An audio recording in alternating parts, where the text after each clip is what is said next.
Mi pretensión es agotar dos temas que realmente uno hace su formulación en cuanto al agotamiento del programa, pero hay circunstancias que inciden, ¿verdad? Hasta antes del primer examen estábamos bien, pero yo creo que con el tratamiento de estos dos puntos y el del próximo día martes, estaremos ya con el material dispuesto para el segundo parcial, que ya se está por publicar la fecha que corresponde, ¿verdad? Bien, la última situación, o mejor dicho, el último tema que abordamos fue el relativo al domicilio, ¿verdad? Recuérdense ustedes que señalamos que el domicilio es el ámbito geográfico en donde una persona ejerce sus derechos y cumple sus obligaciones. Que definitivamente, siendo el ánimo un elemento intrínseco, es menester determinarlo por una circunstancia exterior, y es la permanencia de por lo menos un año en el lugar que se presupone que quiere la persona tener por domicilio. Luego hablamos de las diferentes clases de domicilio, ¿verdad?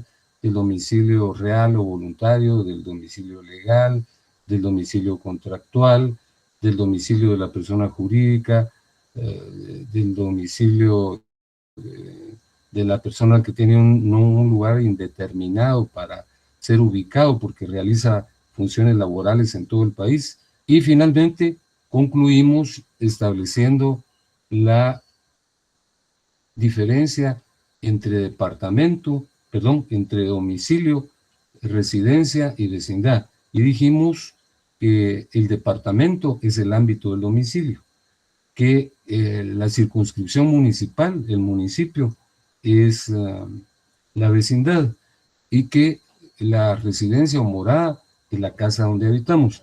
Entonces, el día de hoy vamos a hablar inicialmente de un tópico vinculado con el domicilio, que es la ausencia, y en este momento les presento el temario, que ya les fue enviado, por cierto, ¿no?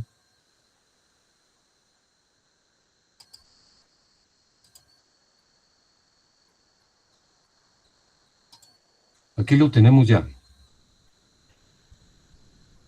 ¿Ya lo tienen a la vista? Sí, licenciado. Muchas gracias. Entonces, vamos a hablar de la ausencia y de la muerte presunta. Fíjense que si nosotros consultamos en un diccionario cualquiera, como el que yo les señalo acá, que es el de Verón Editor, advertiremos que ausencia quiere decir no presencia. Es la persona que no está en su domicilio, pero en términos menos jurídicos, es ausente quien no está presente en un lugar, aunque parezca reiterativo. Probablemente ustedes recuerden un ejercicio que se hacía antes y todavía se practica en la escolaridad primaria, ¿verdad? Que la maestra o maestro toma su libro en donde están anotados los alumnos y empieza a evidenciar la presencia de cada uno de ustedes, de cada uno de ellos, ¿verdad? Entonces señala los nombres, fulano, y levanta la mano el niño y dice presente. Mengano, levanta la mano y dice presente. Y hay una tercera persona que la cita por su nombre y no contesta. Entonces, ¿está presente fulano de tal? No, entonces está ausente. Entonces, ese es un ejemplo de la ausencia. Los niños tienen que estar dentro de su aula y lógica y obviamente, si no están, se les considera ausentes y se les pone una X, ¿verdad? Ausencia entonces es la falta de presencia, y en derecho es la condición de la persona que no está en su domicilio. Fíjense que el origen de la regulación de la ausencia son las cruzadas. ¿Alguien recuerda qué fueron las cruzadas? Fueron guerras religiosas en Europa. Exactamente, muchas gracias. ¿Quién es usted? Perdone que aquí no advierto ni su efigie. Daniel Molina, Alec. Daniel, muchas gracias, Daniel. Fíjense que lo que dice Daniel es correcto, y vamos a hacer una evocación de lo que fueron las cruzadas, que tal y como señala Daniel, fueron unas guerras religiosas. Pues ocurrió que luego de la referencia histórica y religiosa de la muerte de Jesús, se señaló que él fue sepultado en un lugar específico, ¿verdad? Justamente allí en el Oriente Próximo, en donde en este momento hay una guerra absurda e innecesaria, ¿verdad? Es decir, en donde está Israel. Pues fíjense que los conflictos no son nada novedoso. En aquella época, eso fue un poquito antes de la Edad Media, a principios de la Edad Media. Fíjense que ocurrió que había una devoción extrema por visitar el sepulcro de Jesús, y habían peregrinaciones, ¿verdad? Personas que atravesaban Europa para llegar a Jerusalén, donde supuestamente está sepultado Jesús, ¿verdad? Otros atravesaban el Mediterráneo, los que se iban en una embarcación. Y no había problema, ¿verdad? Llegaban y rendían culto a la tumba de Jesús. Pero de repente, los turcos seljúcidas impidieron que esto ocurriera, ¿verdad? Entonces, ya no se posibilitó que los cristianos europeos fueran y rindieran un homenaje póstumo a Jesús. Y eso generó guerras, como nos decía Daniel, ¿verdad? Porque fueron varias. Entonces las cruzadas eran un movimiento bélico de los cristianos europeos para recuperar la tumba de Jesús. Fueron varias, aproximadamente 9 cruzadas. ¿Qué tiene que ver esto con la figura que estamos señalando? En aquella época, pues no había aviones, habían barcos, en efecto, pero la mayor parte de los ejércitos se desplazaba a pie. Salían de algún sector de Europa y atravesaban Europa, la Europa del Este, para llegar a Israel. Solo en eso se tardaban meses, pues, ¿verdad? Y durante el desempeño de la actividad bélica, a veces se tardaban años, ¿verdad? Y no me refiero a 1 año o 2, sino 5 o 10 años. Como no habían celulares ni telégrafos, ¿verdad? Entonces, la familia de los soldados que se habían ido a recuperar el Santo Sepulcro no tenía noticias de ellos, ¿verdad? No se sabía si estaban vivos o si estaban muertos. Entonces empezó a regularse la ausencia en razón de este fenómeno bélico que les estoy comentando. Se llegó a estimar que si no regresaban 50 años, habían muerto, pero hasta los familiares se habían muerto, entonces no tenía mucho objeto la declaración de ausencia fijando un lapso tan prolongado. Entonces empezó a regular la figura de manera más sistemática y precisa. Y fíjense que, tal y como lo dice el numeral 3, surgieron 2 sistemas jurídicos para regular la ausencia. El sistema francés, que apareció en 1804 con el advenimiento del llamado Código de Napoleón, que nosotros hemos ya comentado en varias oportunidades. Y luego apareció el Código Alemán de 1900, que está inspirado en las ideas de Carl von Savigny. Entonces, los sistemas jurídicos de la ausencia son básicamente 2, o han sido a lo largo de la historia. El francés, de origen napoleónico, del Código de 1804 de Francia, y el alemán, del Código de esa República de 1900. Fíjense que los sistemas básicamente tenían mucha coincidencia, porque los 2 sistemas reconocían en la ausencia 3 etapas, como aparece aquí en el 331, 332 y 333. La primera etapa era la presunción de ausencia, la segunda la posesión provisoria y tercera la posesión definitiva. Las explico en este momento. Imagínense que una persona desaparecía de su domicilio, ¿verdad? Desaparecía por un tiempo significado, ¿verdad? Semanas o meses. Entonces los parientes preocupados acudían a la autoridad y denunciaban que un miembro de su familia había desaparecido. Entonces la primera resolución de los tribunales era presumir la ausencia. Bueno, de repente aparece, ¿verdad? pero mientras eso ocurre, presumimos la ausencia. La segunda etapa era la posesión provisoria, ¿verdad? Bueno, ya el tiempo era muy prolongado, tal vez un año o año y medio, y la persona que había desaparecido tenía negocios. Entonces, ¿qué vamos a hacer, verdad? Los negocios no tienen quien los dirija y se van a perder. Entonces, en la segunda etapa, se concedía la posesión provisoria a los familiares. Aquí está el patrimonio de la persona que está desaparecida, administrenlo provisoriamente hasta que él aparezca, ¿verdad? O durante cierto tiempo, ¿verdad? Y finalmente, cuando el tiempo transcurría, pues más de 5 años, se declaraba la posesión definitiva. El señor ya no va a aparecer. Entonces ustedes ya no son administradores, sino son herederos. Entonces, repito, la ausencia es una figura que se concreta cuando una persona no está en su domicilio. El origen de la ausencia son las cruzadas, que fueron guerras religiosas para recuperar el sepulcro de Cristo por parte de los cristianos europeos. Porque los soldados que acudían a estas actividades bélicas desaparecían por años, ¿verdad? Y probablemente ya habían muerto, pero los familiares no lo sabían. Luego se estructuraron sistemas jurídicos de la ausencia y acabo de señalar que básicamente han existido 2 sistemas en relación a la ausencia. El francés, que fue regulado por Napoleón en el Código de 1804, y el alemán con el Código de esa república de 1900. Entonces yo les señalaba que ambos códigos, ambos sistemas, tanto el Código francés como el Código alemán, reconocían 13 etapas en el trámite de la ausencia. La presunción de ausencia, que era cuando se denunciaba la ausencia y no se tenía certeza si la persona en efecto estaba desaparecida, ¿verdad? Y se daba un tiempo para confirmarlo. La posesión provisoria, cuando el tiempo transcurría, pero todavía existía la esperanza de que apareciera, se entregaba el patrimonio de la persona desaparecida de manera provisoria a los familiares.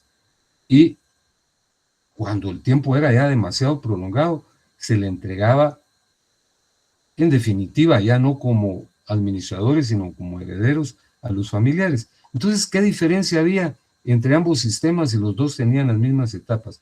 Fíjense que la diferencia era la siguiente. El Código francés estructuró las 3 etapas, mediando entre ellas un tiempo larguísimo, ¿verdad? En algunas oportunidades llegaron a mediar 25 años entre cada etapa.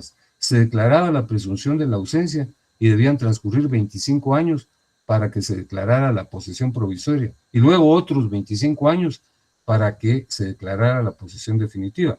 Era un tiempo muy prolongado, ¿verdad? Los familiares ya habían muerto cuando se declaraba la posesión definitiva, mientras que el Código alemán redujo los lapsos a 10 años, ¿verdad? 5 años entre cada etapa de las que yo les he señalado, entonces era más breve, ¿verdad? Entonces el sistema alemán influyó en muchos países y por supuesto también en el nuestro.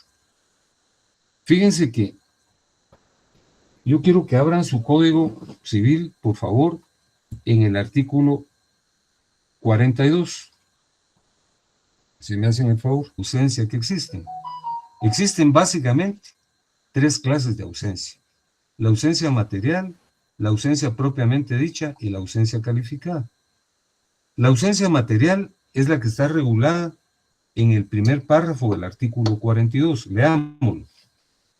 Dice: es ausente la persona que se halla fuera de la República y tiene o ha tenido su domicilio en ella. Imaginémonos que una persona se va para Costa Rica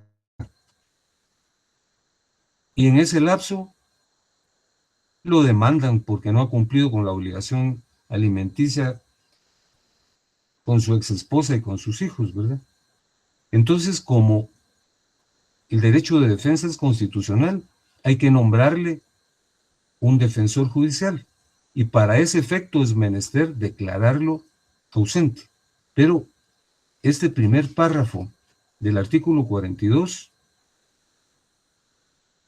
no determina que la persona esté muerta, sino que está fuera de la República. Y se tiene la certeza de que está en Costa Rica, porque sobre todo ahora con los avances tecnológicos, pues se comunican con él por la vía telefónica. Pero como no dejó instaurado un mecanismo de defensa y no tiene un defensor, entonces le nombran un defensor. Entonces, fíjense bien, en la ausencia material, la del primer párrafo del artículo 42, que bien harían en ponerle una flechita ahí, ausencia material, primer párrafo del artículo 42, en la ausencia material, la persona está viva. Y lo que ocurre es que omitió designar un representante para que, dentro de muchas otras cosas, lo defendiera si se diera una demanda como la que yo les estoy señalando.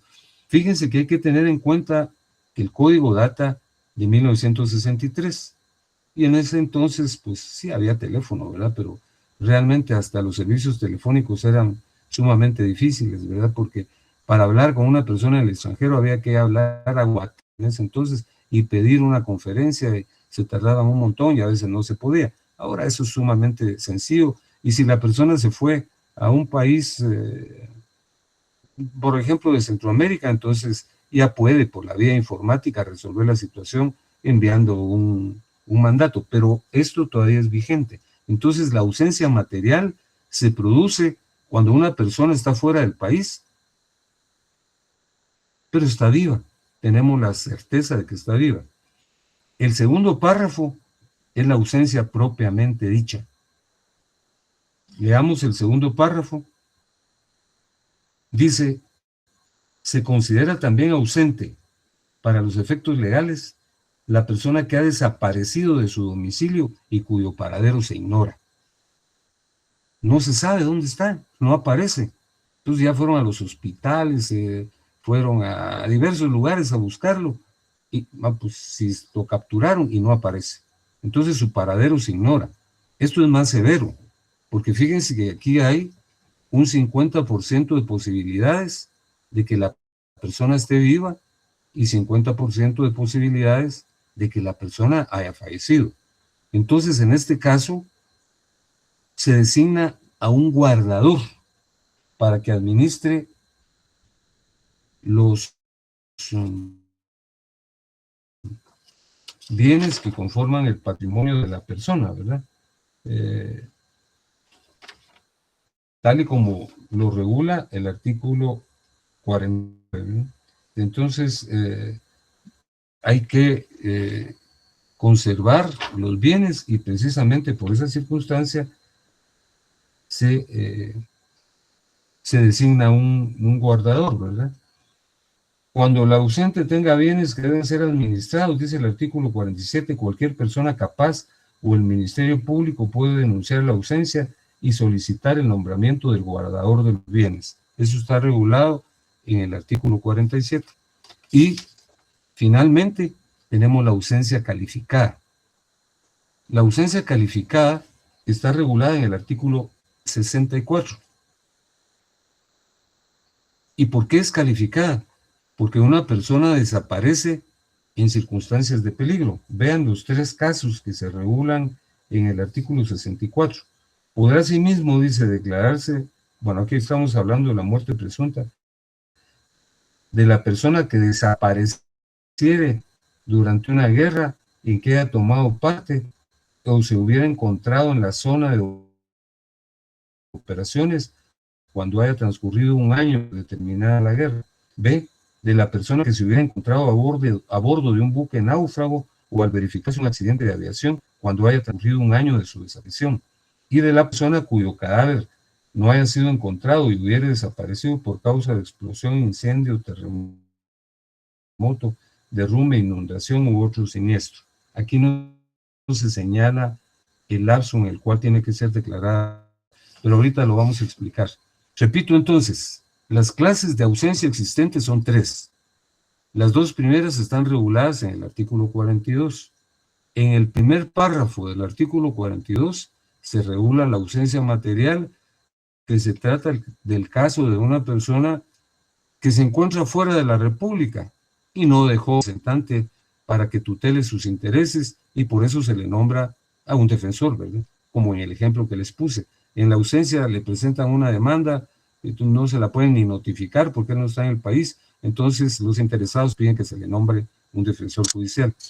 En el segundo párrafo del artículo 42 está regulada la ausencia propiamente dicha, que es aquella situación en donde una persona desaparece de tal forma que parece que lo hubiera tragado la tierra, no hay noticia de él, ¿verdad?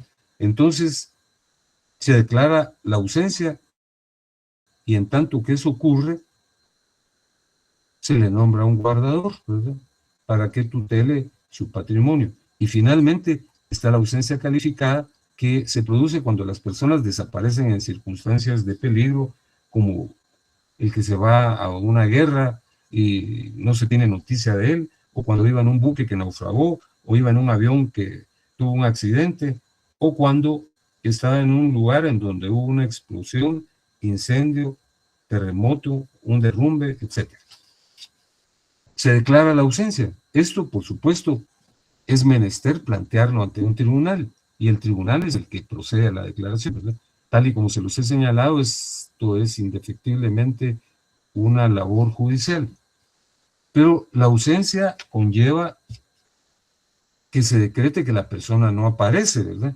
Pero no puede permanecer en condición de ausente de manera indefinida, sino que en términos generales y cuando se trata de la ausencia propiamente dicha, al transcurrir 5 años se le declara muerto. Vean el artículo 63, por favor. ¿Ya lo tienen a la vista? Ya le... Dice el artículo 63, transcurridos 5 años desde que se decretó la administración de los parientes o desde que se tuvo la última noticia del ausente, podrá declararse la muerte presunta de éste, y en tal caso podrán sus herederos testamentarios o legales pedir la posesión de la herencia. 5 años. Eso es cuando una persona desaparece y no se tiene noticia de ella. Ahora, en el caso de la ausencia calificada, ya vimos, lo acabamos de leer, que debe transcurrir 1 año. Si una persona, dice el artículo 64, literal A, desaparece en una guerra o en una zona de conflicto y no se tiene noticias de él, entonces al año ya se le puede declarar muerto presunto. O si, como lo dice la literal B, viajaba en un barco que se hunde y no aparece, o viajaba en un avión que se desplomó y no aparece, aparecen un montón de cadáveres, pero no se identifica de quién se trata. Entonces, se trata de que transcurra 1 año para declararlo muerto presunto. Pero en el último caso, no se establece un lapso. De la persona, dice la literal C, cuyo cadáver no haya sido encontrado y hubiera desaparecido por causa de explosión, incendio, terremoto, derrumbe, inundación u otro siniestro. Entonces, el entendimiento que se tiene de este artículo es que la muerte presunta puede declararse de manera inmediata. Ustedes se acuerdan, yo en este momento no recuerdo el nombre de una colonia que hace 8 años más o menos, porque fue cuando se iban a celebrar las elecciones que ganó el presidente Jimmy, que se derrumbó un cerro y cubrió toda una colonia. ¿Se recuerdan ustedes de ese? Cambray. Cambray 2, Lick. El Cambray, sí, el Cambray, no sé si el 1 o el 2, pero ahí fue. Muchas gracias por recordármelo. Entonces, ahí de inmediato se declaraba la muerte presunta, no era menester que transcurrieran 5 años. Por cierto, hubieron sucesos ahí terribles, ¿verdad? Porque como ya habían celulares, un señor hasta se comunicó con su familia que estaba sepultada ahí, creo que con la esposa y un hijo. Fue horrible, ¿verdad? Pues en este tipo de situaciones, en el caso de los supuestos que según el artículo C, es, o sea, la explosión, incendio, terremoto, derrumbe, inundación, otro siniestro, no se señala un lazo. Entonces se entiende que puede ser inmediato, ¿verdad? La muerte presunta, pues ya la señalamos, ¿verdad? Ahora, hay un detalle muy especial que está regulado en el artículo 77, al que yo me refiero en el numeral 7, precisamente. Leamos el artículo 77, por favor, que dice de la siguiente manera: si el cónyuge de la persona declarada muerta contrae nuevo matrimonio, este será válido, aunque el ausente viva, a no ser que los cónyuges o uno de ellos conociera las circunstancias de estar vivo el ausente. En este caso, la acción de nulidad corresponde al ausente o al cónyuge que haya ignorado al casarse que aquel vivía. Esta acción prescribe a los 6 meses contados para el ausente, desde la fecha en que tuvo conocimiento del nuevo matrimonio, y para el cónyuge, desde que supo la supervivencia del ausente. Fíjense que esta era una situación que tuvo lugar en una época relativamente próxima, ¿verdad? Fíjense que, bueno, creo que todos recordamos el conflicto interno que se dio en Guatemala, ¿verdad? Había una guerrilla muy activa y el ejército combatiéndola, habían muertos por todos los lados, pero había muchas personas que desaparecían, ¿verdad? Desaparecían, y esto en muchos casos, era porque se incorporaban a la guerrilla. Entonces la familia no tenía noticia de ellos, se iniciaba el proceso de declaratoria de la muerte presunta, se le declaraba ausente y a los 5 años se estimaba que había muerto y se inscribía en el RENAP la muerte de la persona. Y de repente el cónyuge sobreviviente, que regularmente era una dama, contraía matrimonio. Y después de que se firmaron los acuerdos de paz, aparecieron muchas personas que estaban en la montaña, ¿verdad? Entonces, este artículo era aplicable a ellos, ¿verdad? Porque el matrimonio que se había constituido, el segundo matrimonio era valedero, aunque el ausente estuviera vivo, salvo que uno de los cónyuges conociera que el ausente estaba vivo, en efecto, ¿verdad? Y por eso había un lapso, que es el que se señala ahí, para declarar la muerte presunta.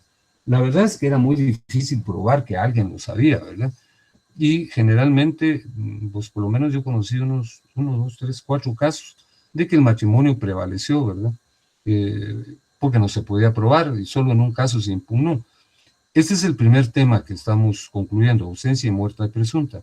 Ahora vamos a hablar de la persona colectiva moral abstracta, a la que también se le llama persona jurídica.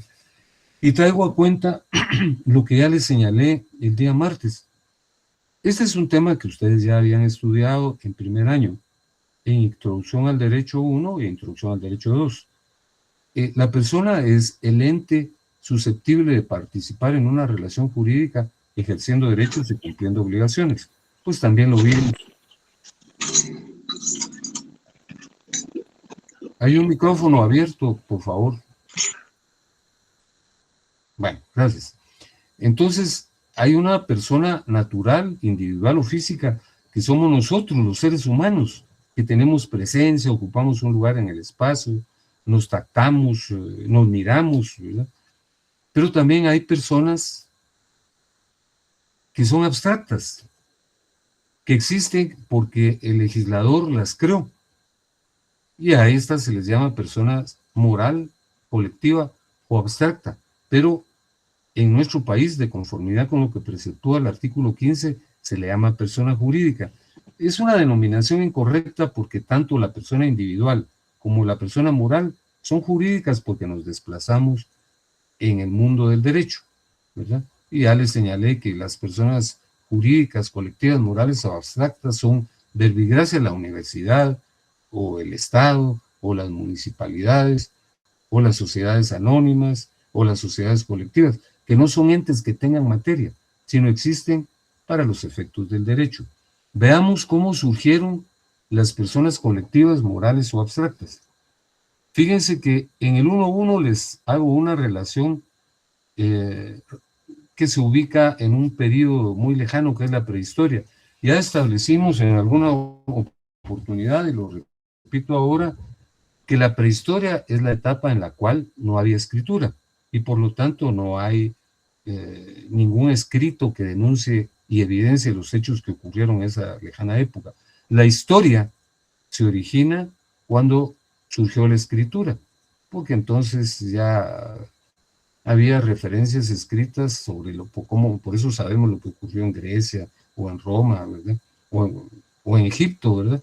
Aunque fuera una lectura de los jeroglíficos que luego los desentrañaron. Bueno, pues en esa época en la época prehistórica, específicamente en la etapa llamada cuaternaria, los seres humanos poco se diferenciaban de los otros seres de la escala zoológica, ¿verdad? Y vivían en un periodo de muchos riesgos, porque los grandes mamíferos, ¿verdad?, los mamutes, los mastodontes, los dinoterios, los cazaban y los hacían víctima con extrema facilidad. Entonces la humanidad se reunió primero en las familias y después en tribus y después en gens. Aquí les puse genes, pero no es genes, sino gens, ¿verdad? O en fratrias, que eran colectividades de muchos individuos para vencer al mundo ambiente, ¿verdad? Oponerse y cazar a los grandes mamíferos, porque uno solo de los individuos que les cité, de los seres humanos, no hubiera podido cazarlos, pero colectivamente les daban cacería, ¿verdad? Entonces se supone que en esas primeras agrupaciones tuvo su origen la persona colectiva. En Roma, ese es el 1-2, ya les he platicado esto. Roma fue la cultura jurídica por excelencia. La mayor parte de instituciones que nosotros conocemos hoy día surgieron en Roma. Y las referencias históricas nos señalan que en la época de Teodosio, que fue un emperador romano, ya se reconocía la participación jurídica de ciertos grupos, pero la legislación era muy parca, era insuficiente. Pero ahí tuvo su origen, ¿verdad? Específicamente en Roma, en la época del emperador Teodosio. Y durante la Edad Media aparecieron ciertas instituciones muy importantes que eran los gremios, ¿verdad?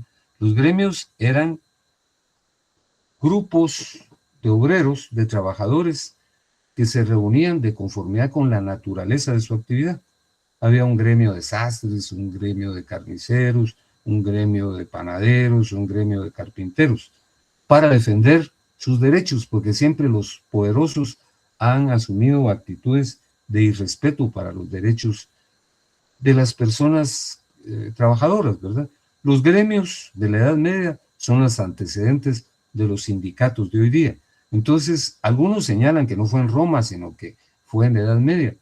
Fue en Roma, pero la legislación fue insuficiente. Ya en la Edad Media, estas agrupaciones gremiales ya participaban y les reconocían su participación, pero realmente la persona colectiva, moral o abstracta, apareció a finales del siglo XVIII y a principios del XIX, y fíjense que fue en América del Sur donde apareció, específicamente con Andrés Bello, aquel famoso gramático. Él fue el que hizo el intento de que se legislaran, pero no se llegaron a legislar con plenitud. Donde se legisló con plenitud y con sistematización lo relativo a las personas jurídicas fue en Alemania, ¿verdad? Ahí fue donde surgieron definitivamente las personas jurídicas, colectivas o morales, ¿verdad?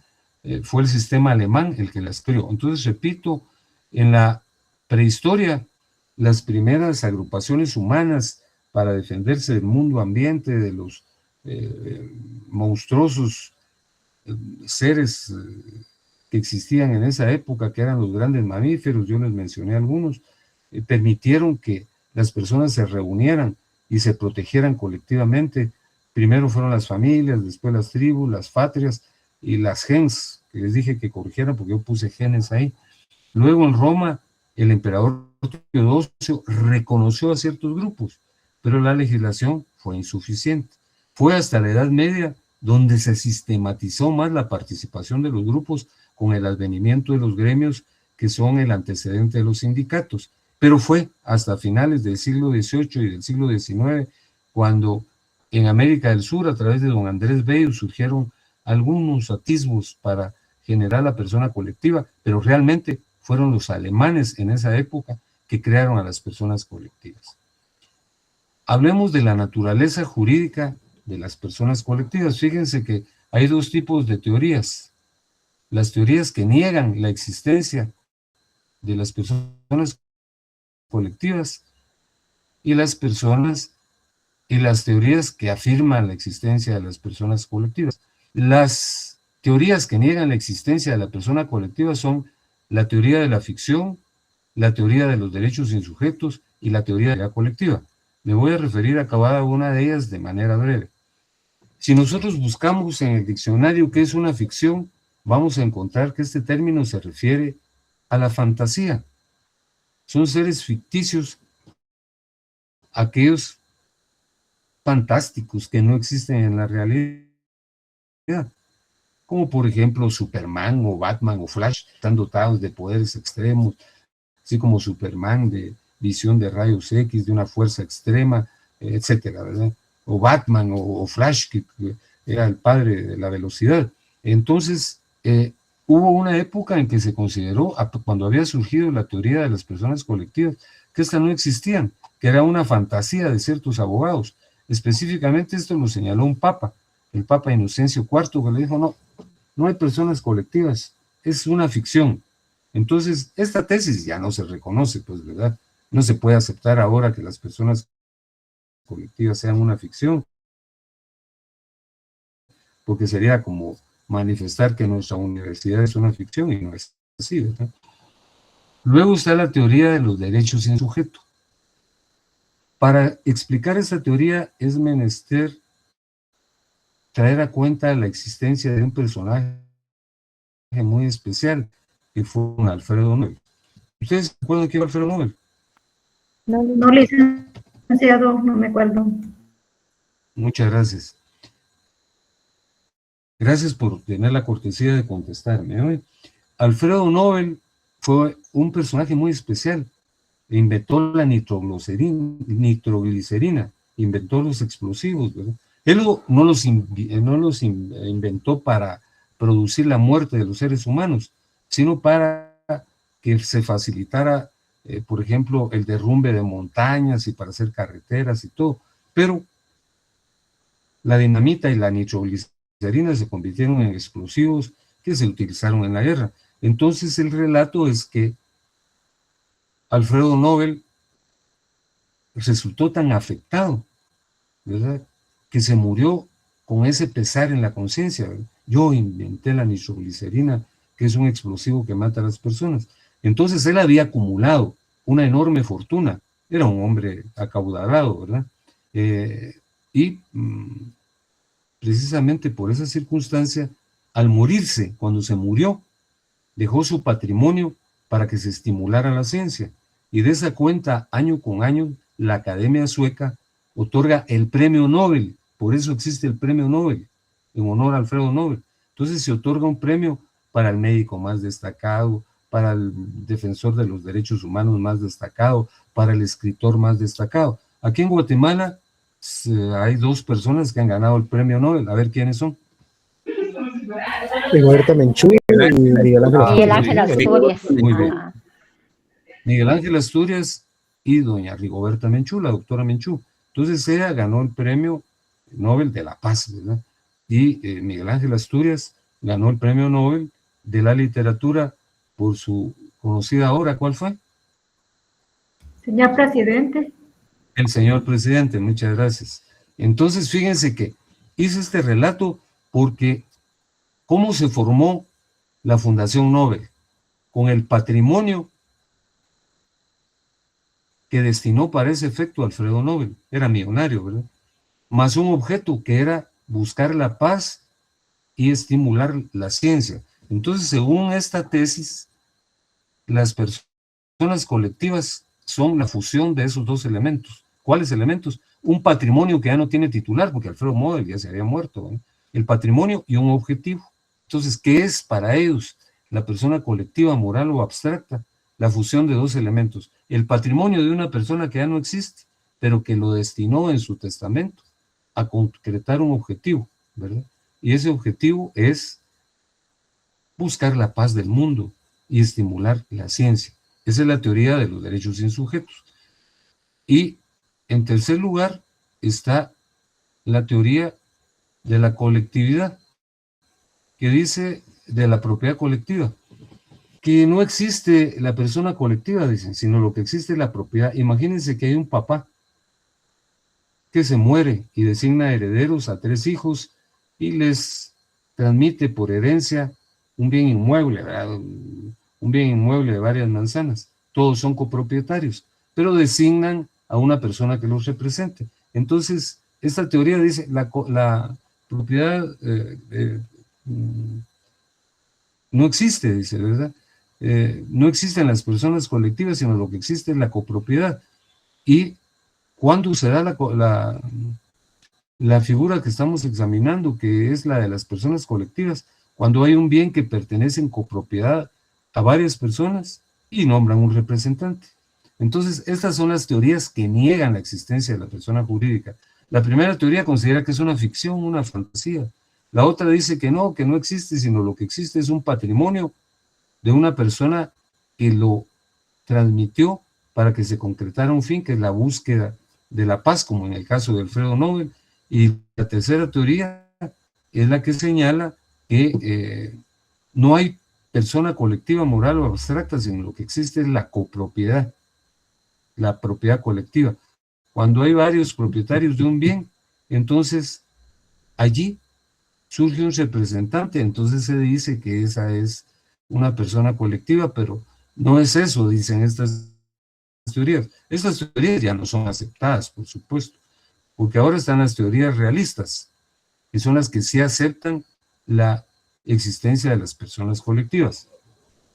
Dentro de las teorías realistas, primero está la teoría de la voluntad. ¿Cómo se integra, por ejemplo, una sociedad anónima? Varias personas determinan que quieren establecer un emprendimiento, ¿verdad?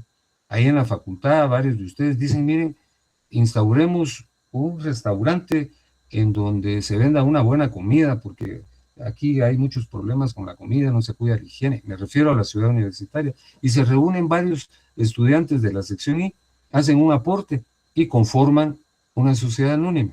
Entonces, esta teoría dice que las personas colectivas no son la suma de las voluntades individuales, sino que la suma de las voluntades individuales conforma una voluntad colectiva, que esa es la persona jurídica.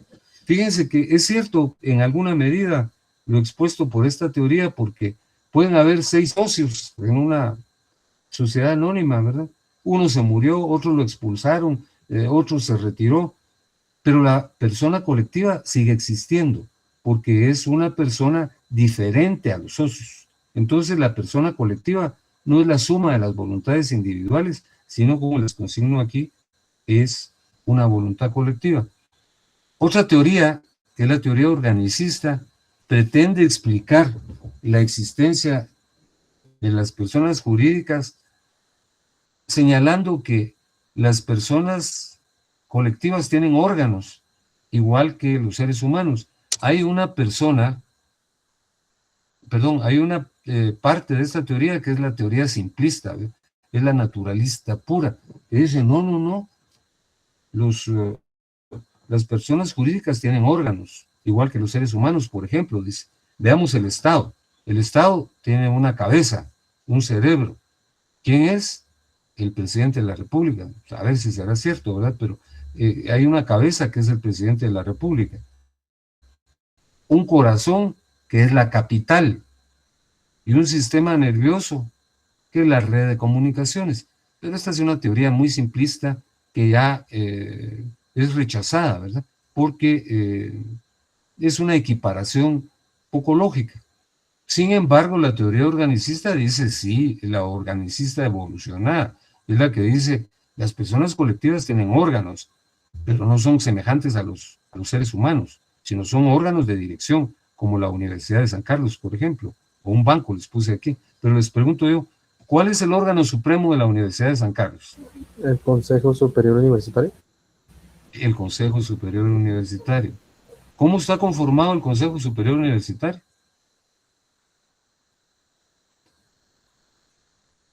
Está conformado... Sí, no sabía. Gracias. Está conformado por 41 miembros, 10 profesores, cada uno representa a cada una de las facultades, 10 profesionales de los colegios respectivos, 10 estudiantes, y me faltan otros 10, ¿quiénes son? No los recuerdo en este momento. 10 profesores, 10 estudiantes, 10 profesionales.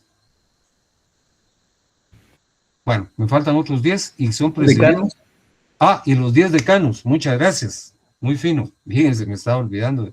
10 profesores, 10 estudiantes, 10 profesionales y los 10 decanos, válgame Dios, perdónenme por esa falencia tan significativa, y está presidida por el rector.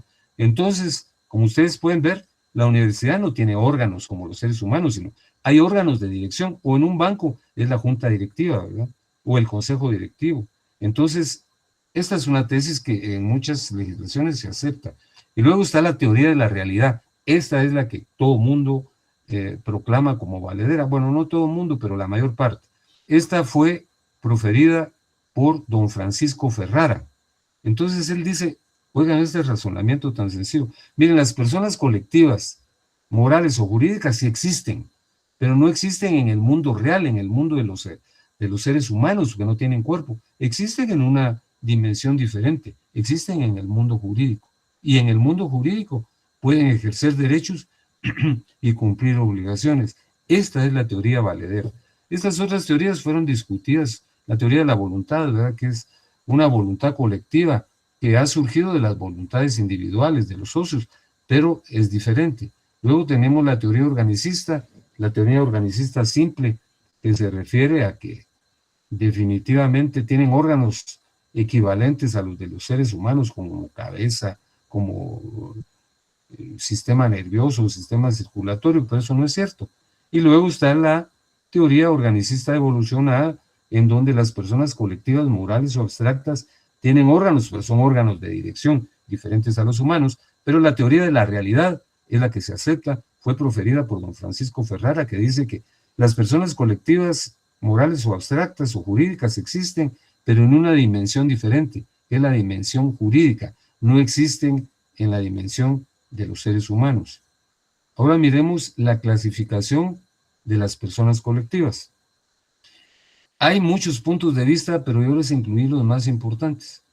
Fíjense que por su estructura, las personas colectivas pueden ser de tipo corporativo o asociacional, son las asociaciones, y las personas jurídicas de tipo fundacional, que son las fundaciones.